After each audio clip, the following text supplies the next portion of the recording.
Bigyan ko kayo ng idea mga paps, ano ba yung difference ng matic and manual. Itong unit natin ngayon is automatic at i-compare ko siya with manual, no? Sa pedal, unahin muna natin yung pedal. Sa matic, dalawa lang ang pedal. Yung gas natin at yung brake. Wala na siyang clutch. Wala siyang clutch. So, yung inyong kaliwang paa, wala na siyang silbi. Kanan na lang ang ginagamit para pahintuin yung sasakyan at para i-accelerate. Okay?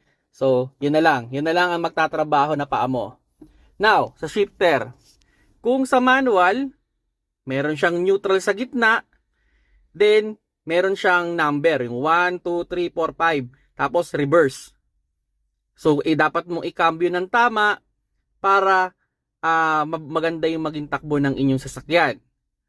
Sa automatic naman, normally, ito lang ang gagamitin mo. Meron siyang park, reverse, neutral, and drive. May neutral din naman sa automatic, ano?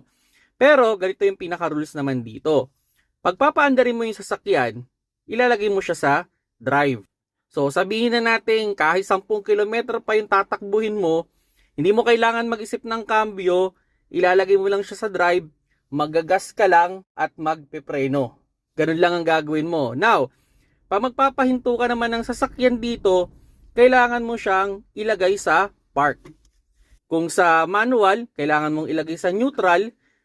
Sa automatic naman, ilalagay mo lang siya sa park bago mo i-off yung makina. So, yan yung difference nung automatic na kotse sa manual na kotse.